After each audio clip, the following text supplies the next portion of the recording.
Yuvraj Singh.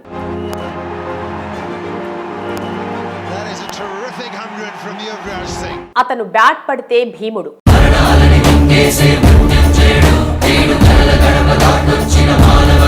Ball పడితే అర్జునుడు.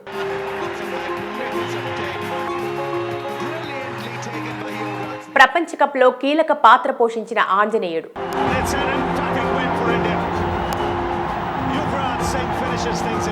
Cancer ని జయించిన మృత్యుంజయుడు. ధైర్యం నింపడంలో శ్రీకృష్ణుడు. All time ever great all rounder one and only Singh is king Yuvraj Singh.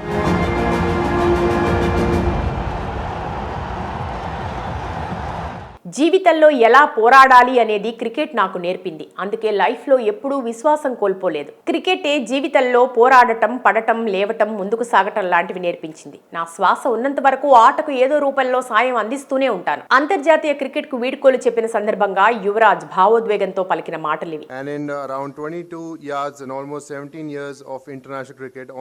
Yuvraj Singh ఒకే ఓవర్లో 6 సిక్సర్లు కొట్టి తన స్టామినా, సత్తా ఏంటో ప్రపంచ దేశాలకు చూపించిన అత్యుత్తమ ఆటగాడు.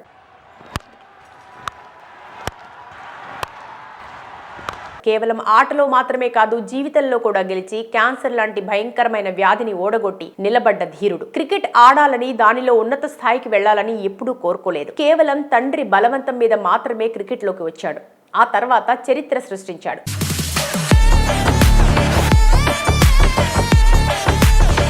యువరాజ్ సింగ్ క్రీడా నేపథ్యం చూస్తే జీవితంలో ఎన్నో ఇబ్బందులు, ఎన్నో ఒడిదొడుకులు అన్నిటినీ కూడా అధిగమించి క్రికెట్లో అత్యద్భుతాలు చేశాడు. ఈ విషయం చాలా మందికి తెలియదు.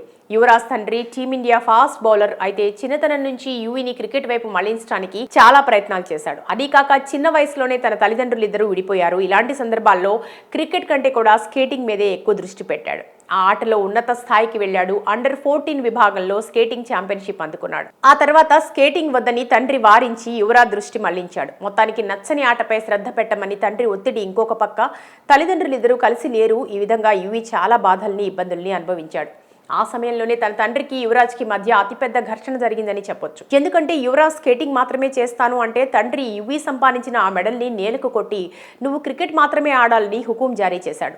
దీంతో గతి లేని పరిస్థితుల్లో క్రికెట్లోకి వచ్చాడు. ఆ తర్వాత సంచలనాలకు నాంది పలికాడు. ఇక్కడ మరో విషయం, తన తండ్రి యువిని బౌలర్గా చూడాలనుకున్నాడు, కానీ తనకి బ్యాటింగ్ చేయడం అంటే ఇష్టం. మొత్తానికి అటు పక్క బౌలింగ్, ఇటు పక్క బ్యాటింగ్ చేస్తూ ఆల్ రౌండర్గా ఎదిగాడు. అండర్ 16 విభాగంలో తన 13 ఏళ్ల వయసులో పంజాబ్ తరపున ఆడాడు. ఆ తర్వాత అండర్ 19కి సెలెక్ట్ అయ్యాడు. అయితే అండర్ 19 మ్యాచ్లో యువరాజ్ సింగ్ తొలి సెంచరీ కొట్టాడు. దీంతో అందరూ కూడా ఇతను ఒక గొప్ప ప్లేయర్ అవుతాడని, భారత్ క్రికెట్ జట్టుని ఉన్నత స్థాయికి తీసుకెళ్తాడని అంచనా వేశారు. ఆ విధంగా 2000 సంవత్సరంలో అండర్ 19 ప్రపంచ కప్ యువరాజ్ జీవితాన్నే మార్చేసింది. 19 ఏళ్ల వయసులోనే తనకంటూ ఒక గుర్తింపు తెచ్చుకున్నాడు. ఒక పక్క బ్యాటింగ్, మరో పక్క బౌలింగ్ తో మంచి ఆల్రౌండర్ గా పేరు సంపాదించుకున్నాడు. ఇక 2000 సంవత్సరంలో ఐసీసీలో నాకౌట్ ట్రోఫీ సందర్భంగా ఇండియా టీంలో చోటు సంపాదించుకున్నాడు. అప్పటి నుంచి మొదలైంది రికార్డుల పరంపర. ముఖ్యంగా యువరాజ్ జీవితంలో తిరిగి చూసుకుంటే ఎప్పటికీ మర్చిపోలేని రికార్డ్, 6 బంతుల్లో 6 సిక్సర్లు కొట్టి తను ఎంత విధ్వంసకర ప్లేయర్ అనేది ప్రపంచానికి చూపించాడు.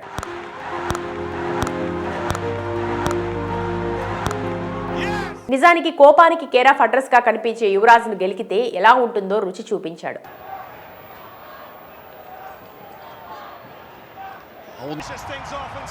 ఈ మ్యాచ్ 2007 ప్రపంచ కప్ లో ఇంగ్లాండ్ పై ప్లింట్ ఆఫ్ చేసిన ఓవర్ యాక్షన్ కారణంగా స్టూవర్ట్ బ్రాడ్ ఓవర్లలో 6 సిక్సర్లు కొట్టి తన కోపాన్ని, తన పగను తీర్చుకున్నాడు. 12 బంతుల్లో హాఫ్ సెంచరీ చేసి మరో రికార్డుకి ఆనాడు నాంది పలికాడు. ఇప్పటికీ ఆ వీడియో చూసిన ప్రతి ఒక్కరికి కూడా గూస్ బంప్స్ వస్తాయి. ఎందుకంటే అంతలాంటి హీట్ సిచ్యువేషన్ లో కూడా తాను ఆడిన ఆట ప్రపంచమే సలాం కొట్టేలా చేసింది. ఈ భూమిపై క్రికెట్ ఉన్నంత కాలం యువి అనే ఒక పేరు సువర్ణాక్షరాలతో లిఖించబడి ఉంటుంది. తన హిట్టింగ్ తో ఎంతో మంది అభిమానులను సంపాదించుకున్న యువరాజ్ ఇండియన్ ప్రీమియర్ లీగ్ ఐపీఎల్లోనూ తనదైన ముద్ర చూపించాడు. 2014లో రాయల్ ఛాలెంజర్స్ జట్టు యువిని 14 కోట్లు పెట్టి కొనడం ఒక సంచలనం. ఆ తర్వాత 2015 ఐపీఎల్లో అప్పటి ఢిల్లీ డేర్ డెవిల్స్ ఐపీఎల్ చరిత్రలోని అత్యధిక ధర 16 కోట్లు సొంతం చేసుకోవడం యువరాజ్ సత్తా ఏంటో చూపించింది. తన 19 ఏళ్ల కెరీర్లో 40 టెస్టులు ఆడాడు. దీనిలో 10 వికెట్లు తీశాడు. అదేవిధంగా 3 శతకాలు బాది 11 అర్ధ శతకాలు కొట్టాడు. ఇక వన్డే విషయానికి వస్తే మొత్తం 304 వన్డేలు ఆడాడు.